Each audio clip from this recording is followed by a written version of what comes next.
Welcome back to the Motivated Mind Zone. Glad to have you here. And we are definitely ready to dive deep again today. We're looking at something, well, something almost every language learner runs into, especially with English. It's super common. Oh, yeah, absolutely. That really frustrating feeling. Maybe you, listening right now, you can watch movies, understand podcasts like this one perfectly fine, follow the news. Your understanding is great, Yeah, right? yeah. Your receptive skills, listening, reading, they feel solid. Exactly. But then the moment comes when you need to actually say something, maybe answer a question, give an opinion. And poof, mind goes blank. Total blank. The words you know are in there somewhere just vanish. They get stuck. It's like you know the answer, you know the vocabulary, the grammar feels familiar, but getting it out, it just doesn't happen smoothly. Leads to a lot of self-doubt, doesn't it? It really does. So our mission today is tailored specifically for that feeling. We're going to unpack why this gap exists, the gap between understanding so much and, well, struggling to speak. And we're not just talking theory, we're diving into the practical stuff, the actual steps you can take, starting today, to bridge that gap. Yeah, the goal is to move your English from that passive state, like a library you can browse, to an active state where the words are ready when you need them. Exactly. We're digging into this core idea. The problem usually isn't your ability, it's about activation. You've built up this silent fluency, as some sources call it. Silent fluency. I like that. It captures it perfectly. You're fluent inside your head, just quietly. Precisely. And now the job is to give that silent fluency a voice. We need to train the pathways to get it out there. Okay, so let's break down this silent fluency thing. We need to understand what's happening in the brain, right? Why is understanding seemingly easier than speaking? Right. It starts with the fundamental difference between receptive skills and productive skills. Mm. We often just say knowing English, but listening and reading are very different brain jobs compared to speaking and writing. Okay, so receptive skills. Listening, reading, what's the brain doing there? Essentially, it's pattern recognition at high speed. Your brain hears sounds or sees letters and matches them super quickly to the patterns of words and grammar it already knows. It's decoding a message coming in. So it's like recognizing faces in a crowd. You see them, you know who they are. Yeah, that's a good way to put it. It's relatively low effort, neurologically speaking. You're consuming information. But speaking, Mm-hmm. that's a whole different ballgame. That's a productive skill. Productive, meaning you have to create something. Exactly. Your brain has to do way more. It needs to find the right words from your mental dictionary, put them in the correct grammatical order, manage the pronunciation, coordinate all the muscles in your mouth and throat, Oh, okay. and do all of that almost instantly while managing the conversation flow. So listening is like watching a movie, but speaking is like writing the script, directing, and acting it out all at the same time, under pressure. That's a great analogy. The cognitive load is just significantly higher. It's the difference between, say, appreciating a complex puzzle someone else finished and actually having to find and fit all the pieces together yourself quickly. Ah, the puzzle analogy. Let's explore that.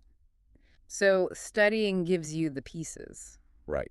Years of learning, you've collected thousands, maybe tens of thousands of vocabulary puzzle pieces. You recognize them instantly when you see them. That's your understanding. Okay. But speaking is the skill of assembling those pieces, finding the exact piece you need right now, turning it the right way, connecting it smoothly to the last one without fumbling. And the hesitation comes because maybe we're grabbing the wrong piece or trying to fit it in using the rules from our first language's puzzle. Precisely. Or the brain is just overloaded trying to sort through too many potential pieces at once. The knowledge is there, but the rapid assembly skill, that's underdeveloped if you haven't practiced it enough. Which ties into another analogy. You mentioned the piano analogy. Yes.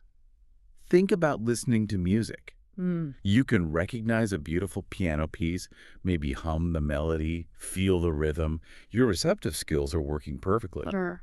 But then you sit down at the piano. Even if you intellectually know which keys make which sounds, your fingers haven't practiced the movements. They're clumsy, slow. You can't produce the music smoothly. So the silent fluency is knowing the music in your head. Like your hands, or in this case, your mouth and your brain's rapid sequencing centers, haven't had the practice to actually play it on demand. The muscle memory isn't there. It really sounds like all that vocabulary we learned is stored away, maybe deep in an archive. Exactly. And we haven't built the fast retrieval system to get it out when we need it. That's a perfect way to summarize it. And this leads us straight into why just studying more and more often isn't enough. It's what some call the consumption trap. Right. Because you can spend years reading, watching, listening, consuming huge amounts of English. You feel like you're learning, and you are building that passive knowledge base. Absolutely. Yeah. But if you rarely produce language yourself, Hmm. maybe because you're shy or afraid of making mistakes or just don't have opportunities, you're only training one side of the equation, The receptive the side. receptive side. You're becoming a great listener, a great reader, but the speaking skill remains dormant. So it creates this loop. I need to study more to feel ready to speak. But because I don't speak, I don't build the speaking skill, so I never feel ready. That's the trap in a nutshell. And the way out is through the activation mechanism itself. Speaking is the key. How does speaking activate it? What's happening? When you force your brain to retrieve words and build sentences to speak, you are actively strengthening the neural pathways needed for that process. It's like forging a path through a forest. The first few times, it's hard work. But the more you use the path, the clearer and faster it becomes. Okay, let's bring in that muscle analogy again. Speaking is like a workout. Definitely. Think of it as both a cognitive and physical muscle. Reading about weightlifting helps you understand it, but it doesn't build your biceps. Your vocal cords, your tongue coordination, the speed of your brain's retrieval.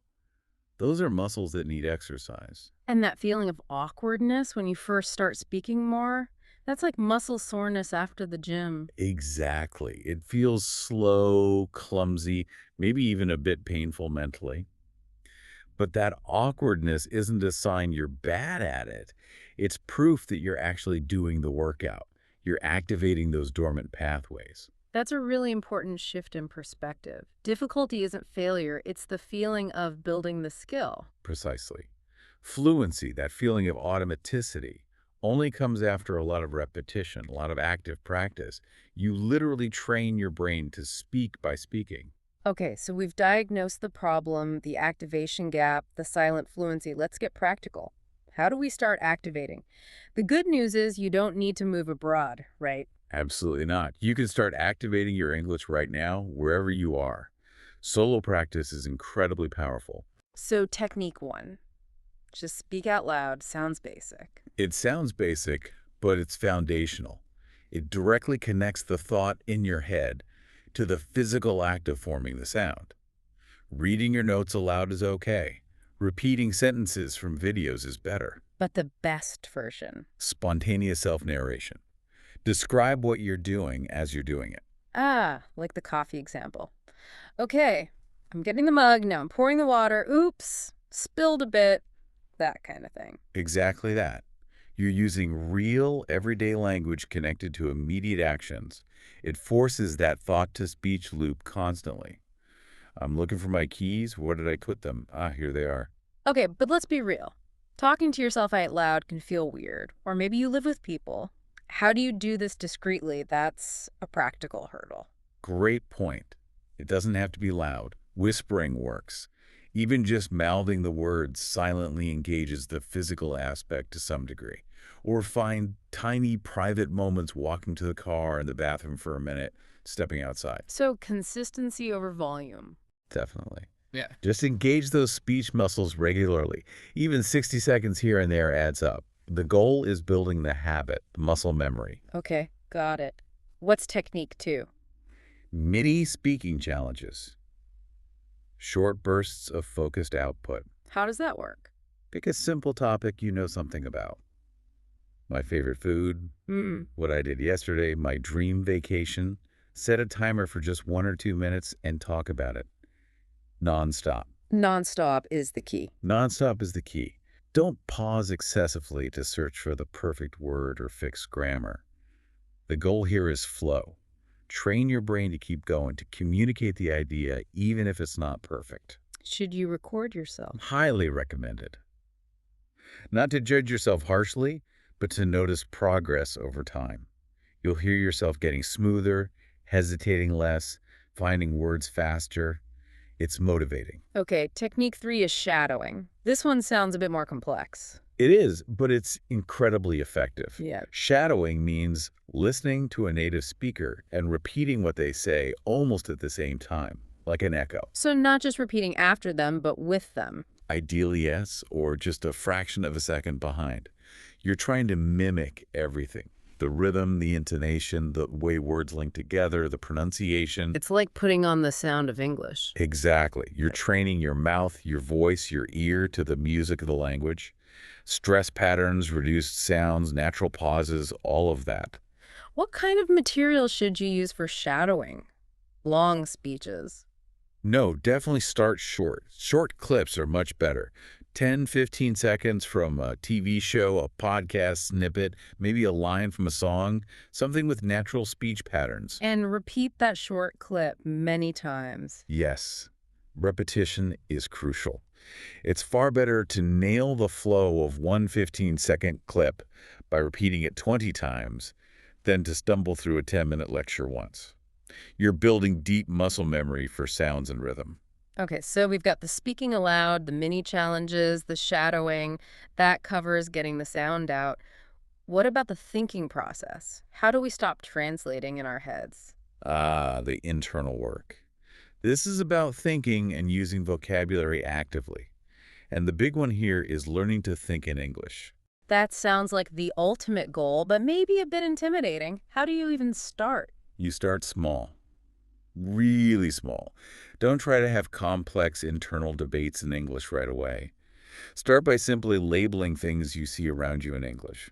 Chair, window, computer, traffic. Just naming things. Just naming things. Then simple descriptions. Sky's gray today. This coffee is hot. I feel tired. The goal is to create tiny little English moments throughout your day. And the purpose is to bypass the translation step. Exactly. You want your brain to go directly from the concept seen a tree to the English word tree without stopping at your native language word first. It takes practice, but these micro moments build that direct pathway. Okay. And what about using new words we learn? Just writing them down isn't enough. It's passive. It goes into that recognition archive we talked about. To really activate a new word, you have to use it immediately. The moment you learn a new word, let's say, perspective, force yourself to say it out loud in a sentence, even if you're alone. Learning English gives me a new perspective. Then try to use it again later that day. Maybe tell someone, from my perspective, this is important. So using it in speech cements it in your active vocabulary. Yes, it signals to your brain, this isn't just something to recognize. This is a tool I need ready for use. The act of generating a sentence with it makes it stick. Interesting. And can we even make listening more active? You mentioned transforming consumption. Absolutely. Even when you're just listening or watching something, you can turn it into mini practice. Call it active listening or mini conversation practice. How does that work? When you're listening to a podcast or watching a show, pause it occasionally. Repeat a short sentence the speaker just said. Or even simpler, just mentally respond to what they're saying. So if the speaker says, I love rainy days. You quickly think in English, oh, really? I prefer sunshine, or me too, they're so cozy.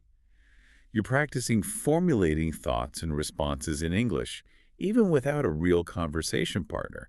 It keeps your brain engaged in production mode. Okay, that makes sense. Turning passive time into quick, active reps. So We've covered the mechanics, the how-to, but there's that huge elephant in the room, the psychological side, confidence, fear. The mental game.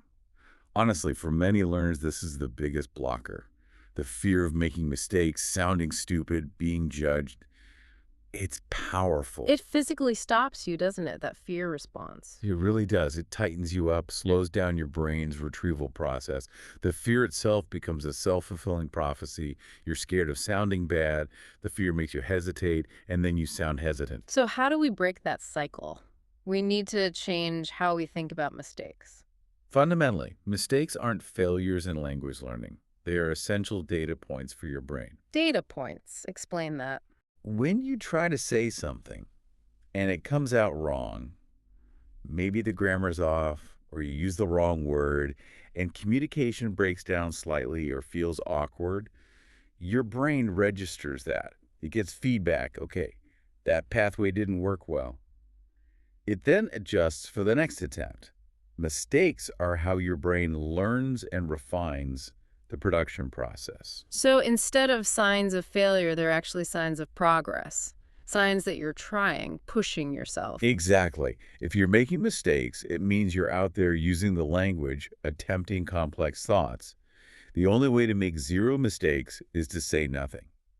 So embrace them as proof you're doing the real work. Which leads to that idea. Fluency is about courage, not perfection. Absolutely. Aiming for perfection from the start is paralyzing. Aiming for courageous communication, getting your message across despite imperfections, that's what builds real fluency. And that ties into the confidence paradox, right? We wait to feel confident before speaking. But confidence only comes from the act of speaking successfully, even in small ways. It's an output-driven feeling. Like learning to ride a bike. You don't feel confident before you start wobbling around.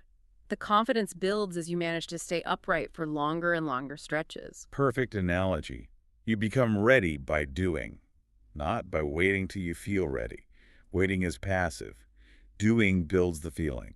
So let's talk strategies for building that confidence. The first mindset shift is crucial. Progress, not perfection. Relentlessly focus on that. Stop comparing yourself to native speakers or even other learners. Compare yourself only to you yesterday or last week. Did you manage one more sentence today? Did you use that new word? Celebrate those small wins. They matter. Where can we practice to feel safer? Finding safe spaces is key initially. This lowers the perceived risk, reduces the anxiety. Talk with other learners who understand the struggle. Find a language exchange partner where the goal is mutual practice, not judgment. Or even a supportive friend. Yes, someone patient who knows you're practicing. When the pressure is off, your brain relaxes, and a relaxed brain retrieves language much faster. What about practicing alone? You mentioned mirror practice. Does that really help confidence? It sounds a bit strange, maybe, but yes. Talking to yourself in the mirror lets you see your own facial expressions, practice smiling, using gestures. You get comfortable with seeing yourself speak English. It helps integrate the physical persona with the language. And that connects to body language in general. Huge connection. Stand tall, make eye contact, even with yourself in the mirror. Smile a little. It tricks your brain into feeling more confident, and it signals confidence to others, which makes them more receptive and less likely to focus on minor errors. Okay, and the big rule for confidence. The no apologies rule. Please, everyone listening, stop starting conversations with, "Sorry for my bad English," or "Excuse my English." Why is that so bad? It immediately undermines you. It sets a negative tone. It draws attention to perceived flaws instead of your message. And honestly, speaking a second language is impressive. It's something to be proud of, not apologize for. So what should you say instead? Nothing. Or maybe, "Thanks for the chance to practice." Or just dive into the conversation. Be brave, be present. The confidence builds brick by brick with every successful utterance. Okay, so we've got the mechanics activated, the mindset adjusted. Now, how do we make this last? How do we achieve fluency that sticks? It comes down to consistency, right? Consistency is everything for building long-term skills in the brain. Doing a little bit every single day is far more effective than cramming once a week. Why is that? Because daily repetition reinforces those neural pathways we talked about. It makes retrieval faster and more automatic over time. 10 or 15 minutes of focused, active practice daily makes a massive difference. Think compounding interest for your brain. So let's nail down some specific daily habits. Habit 1. Really commit to speaking your day. Make it a non-negotiable part of your routine. Narrate the simple things, making breakfast, commuting, tidying up, why the mundane stuff. Because that's the core language you use most often. If you can talk smoothly about daily activities, you've mastered a huge chunk of functional English. I'm putting on my shoes. I need to remember my umbrella. Let's see what's for dinner. Habit 2. Short voice notes. Like a diary, but spoken. Exactly. Just 60 seconds, maybe 90. Record yourself on your phone. Talk about your day, your mood, something interesting you saw, your plans.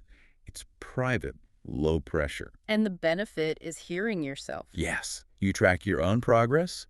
You notice improvements in flow, pronunciation, maybe confidence in your voice. It's tangible evidence that the practice is working, which is super motivating. Habit 3. Setting specific English moments. Designate certain times or activities as English-only zones. Maybe your morning coffee time is always for thinking and maybe speaking softly in English. Or perhaps during your commute, you only listen to English podcasts and try to mentally respond. Creating a routine helps the brain switch modes. It does. It trains your brain that in this context, English is the default operating system. No translation allowed. These moments become powerful mini immersions. And crucially, to make these habits last, you need the interest connection. Tie the practice to things you already love. Absolutely. If you love sports, describe a recent game for 1 minute in English. If you love cooking, narrate the recipe as you make it. If you love movies, summarize the plot of your favorite scene. Because motivation based on discipline can fade.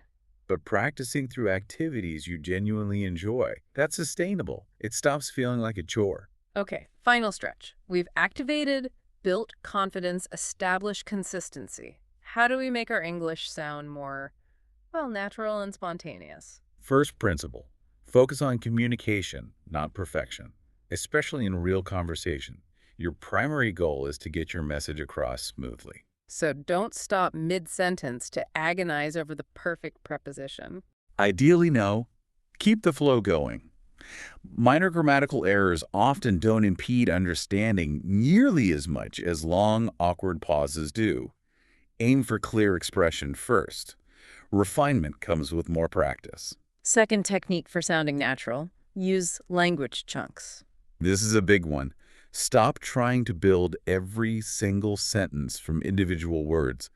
Learn and use common, ready-made phrases or chunks that native speakers use all the time. Like what kind of chunks? Things like, you know what I mean, to be honest. Huh, that's a good point. How's it going?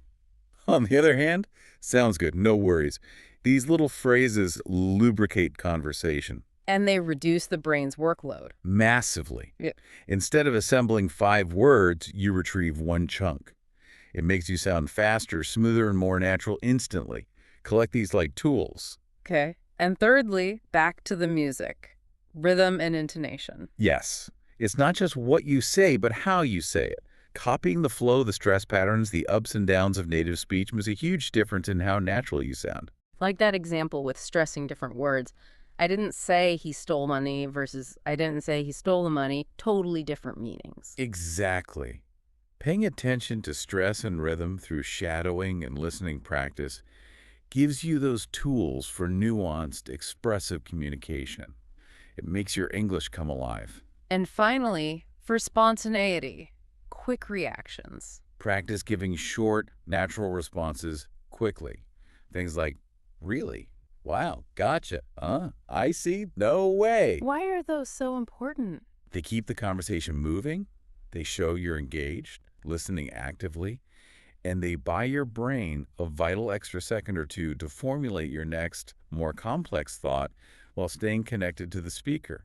Fluency is often about smooth transitions. Okay, wow, we've covered a lot of ground. Let's try to wrap this up. Right. So we've seen why speaking can be so much harder than understanding it's that activation deficit. Your passive knowledge is vast, but the pathways to get it out need specific training. And that training involves active, consistent practice. Speaking out loud, self-narration, mini-challenges, shadowing, these build the pathways. And crucially, tackling the mental game. Redefining mistakes as progress, focusing on courage over perfection, practicing in safe spaces, and dropping the apologies. Confidence comes from doing. Exactly. And making it sustainable through daily habits tied to your interests ensures long-term growth. Focus on communication, use chunks, and pay attention to the music of English. So the big takeaway message for everyone listening. You likely know way more English than you give yourself credit for. Your silent fluency is real. You don't need to wait for some magical point of perfection that will never come. You're ready to start activating what you know now. Absolutely. Start small, start today. Every awkward sentence spoken aloud, every mini challenge completed, every shadowed phrase, it all counts. It all builds the fluency you're aiming for. Because fluency isn't about knowing everything, it's about the courage to use what you know. That's the heart of it. Consistent action, however messy, beats waiting for perfection every single time. So our final thought for you, the listener, is this. If you truly grasp that fluency is built by doing, not just knowing. Right. What is one small, concrete action you will take, maybe even the next 5 minutes, right after listening to this, to give your silent English a voice, to finally start activating all that knowledge you've worked so hard to build? Will you say one sentence describing your surroundings out loud? Record a 30-second voice note? Shadow just one line from this deep dive? Choose one small thing. And stop apologizing for your journey. Start activating. You absolutely can do this. Thank you so much for joining us for the deep dive. Keep learning, keep practicing actively, and we'll talk to you next time.